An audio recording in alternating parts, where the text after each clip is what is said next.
আমাদের তরুণ শক্তি এবং আমাদের শান্তিকামী গণমানুষের আকাঙ্ক্ষার আলোকে বাংলাদেশটাকে নতুনভাবে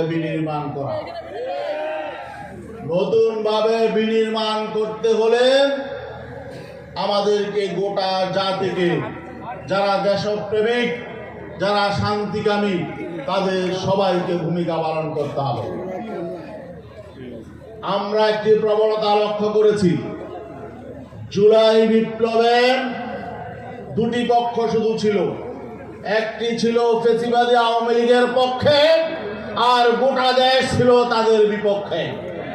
কিন্তু 5 আগস্টের পরে ক্ষমতায় কে যাবে এ নিয়ে বিভিন্ন রকম মেরুকরণ হচ্ছে এবং জাতির মধ্যে, রাজনৈতিক সংগঠনগুলোর মধ্যে আমরা বিভিন্ন রকম বিভক্তি দেখতে পাচ্ছি। আমরা পরিষ্কার বলতে চাই, ক্ষমতায় কে যাবে এটা নির্বাচনে জনগণ নির্ধারণ করবে। তবে এটা পরিষ্কার, ফ্যাসিবাদী আওয়ামী লীগ আর ফিরে আসবে না, তাদের সহযোগীরা আর আসবে না। অতএব ফ্যাসিবাদ বিরোধী আন্দোলনে যারা রাজপথে ছিল, ভূমিকা পালন করেছে, যারা গত 15 বছর জুলুম নির্যাতনের শিকার হয়েছে, তাদের মধ্য থেকেই কোনো রাজনৈতিক শক্তি ক্ষমতায় যাবে, এটাও পরিষ্কার। এদের মধ্যে আমরা দেখতে পাচ্ছি বাংলাদেশের জনগণের মধ্যে দুটো শক্তিকে নিয়ে আলোচনা হচ্ছে। একটি শক্তি বিগত দিনে কয়েকবার ক্ষমতায় ছিল, আর একটি শক্তি হলো বাংলাদেশে ইসলামপন্থী শক্তি। আমি যারা বিগত দিনে, আমি নাম বলতে চাই না, বিগত দিনে যারা 3-4 বার ক্ষমতায় ছিল, এখনো যারা মনে করছে ক্ষমতায় চলে গেছে, এদের প্রতি আমি বিনীতভাবে বলতে চাই, জনগণ মনে করে, আমরা মনে করি আপনারা অতীত থেকে শিক্ষা গ্রহণ করেন নাই, আপনাদের অতীত চরিত্র পরিবর্তন হয় নাই, আপনারা সংশোধন হন নাই। আমরা বিনীতভাবে অনুরোধ জানাচ্ছি, আপনারা সংশোধন হয়ে যান। আপনারা নীতিবাক্য উপর থেকে বলেন, নিচের দিকে আপনাদের কোনো কথা শুনে না। তাহলে আপনারা যারা নিজেদের কর্মীদেরকে নিয়ন্ত্রণ করতে পারেন না, তারা কিভাবে দেশ নিয়ন্ত্রণ করবে, এটা আমাদের বুঝে আসে না। বর্তমান অন্তর্বর্তীকালীন সরকারকে বলতে চাই, তাদের মধ্যে সিদ্ধান্তহীনতা বিরাজ করছে। আমাদের কাছে মনে হয় তারা পরিকল্পনা করে এগুচ্ছে না, যেদিক থেকে তাদের উপরে চাপ আসে তারা ওদিকেই নেমে যায়, এটা তো ঠিক নয়। গতকালকে প্রধান উপদেষ্টার সাথে আমাদের একটি বৈঠক ছিল, তিনি বলেছেন আপনারা যখন একসাথে বসি রাজনৈতিক দলগুলো আমি শক্তি পাই, আবার পাশে না থাকলে মাঝে মধ্যে একাকিত্ব অনুভব করি, আমি একা হয়ে যাই। তার মানে তিনি এখনো পর্যন্ত নিজের উপর আত্মবিশ্বাস নেই। আমরা পরিষ্কার বলতে চাই, আপনি জুলাই বিপ্লবের পরে ঐক্যবদ্ধভাবে জনগণ আপনাকে গ্রহণ করেছিল, আপনাদেরকে বসিয়েছে। আপনারা যদি নীতি আদর্শের আলোকে জুলাই বিপ্লবের চেতনা ধারণ করে আপনারা কঠোরভাবে রাষ্ট্র পরিচালনা করেন, তাহলে গোটা দেশ আপনাদের সঙ্গে আছে, আপনাদের ভয়ের কোনো কারণ নাই। আর একটা বিষয় আমি বলতে চাই, আমাদের বাংলাদেশের ইসলামপন্থী যে সমস্ত রাজনৈতিক সংগঠনগুলো আছে, তাদের প্রতি আমাদের অনুরোধ হলো, জনগণ মনে করছে বাংলাদেশের সকল ইসলামপন্থী শক্তি যদি ঐক্যবদ্ধ হয়, তাহলে আগামী নির্বাচনে জনগণ ইসলামপন্থী শক্তিকেই বিজয়ী করবে।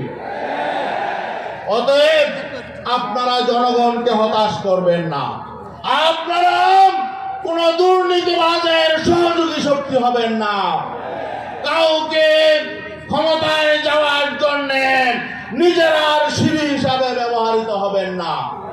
সর্বশেষ আমি আমাদের এই যুব আন্দোলনের যুব নেতারা যারা এখানে উপস্থিত হয়েছেন, বাংলাদেশের প্রায় 40,000 ওয়ার্ডের নেতা আপনারা, আগামী নির্বাচনে প্রকৃত লড়াই আমাদের হবে।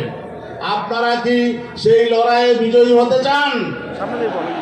এখনই কিন্তু নির্বাচনে যেন তেন ভাবে বিজয়ী হওয়ার জন্য বিভিন্ন মেকানিজম শুরু হয়ে গেছে। যারা অতি দ্রুত নির্বাচন চায় তারা ভোট সেন্টার গুলো নিয়ন্ত্রণের জন্য মাস্তানদেরকে তারা সংগঠিত করছে। এখন তারা চাঁদাবাজি করে অর্থ সংগ্রহ করছে, আর নির্বাচনের দিন তারা ভোট সেন্টার দখল করবে। আর আমি আমাদের এই যুব শক্তিকে বলতে চাই, এই বাংলাদেশে জাতীয় নির্বাচনে প্রায় 42,000 ভোট সেন্টার রয়েছে। এই 42,000 ভোট সেন্টার পাহারা দিতে হবে। তার আগে ভোটার তালিকা ঘরে ঘরে গিয়ে সংশোধন হবে। যারা ভোটার হয় না এখনো, প্রত্যেক এলাকায় গিয়ে গিয়ে বাড়িতে গিয়ে গিয়ে তাদেরকে ভোটার তালিকায় তাদের নাম অন্তর্ভুক্তির জন্য সহযোগিতা করতে হবে। এবং আরেকটা আমাদের বড় কর্মসূচি হলো, স্থানীয় সরকারের 65,000 প্রতিনিধি রয়েছে।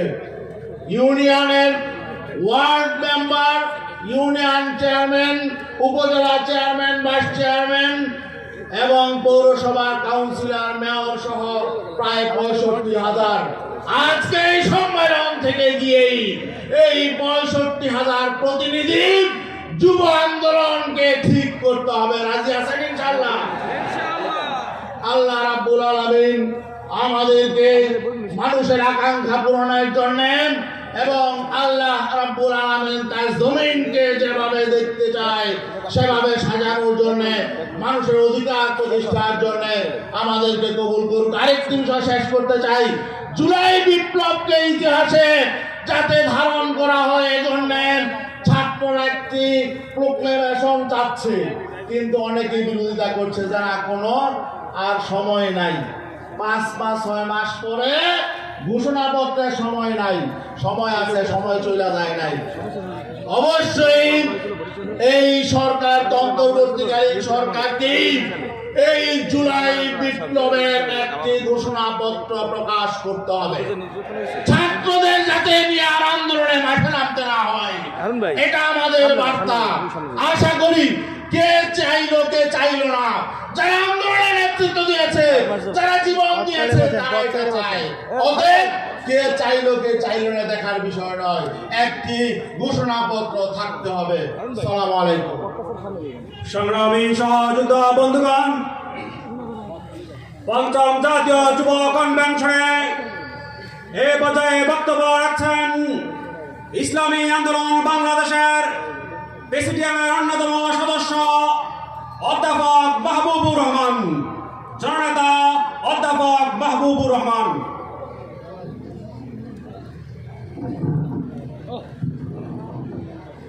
আসসালামু আলাইকুম ওয়া রাহমাতুল্লাহি ওয়া বারাকাতুহু।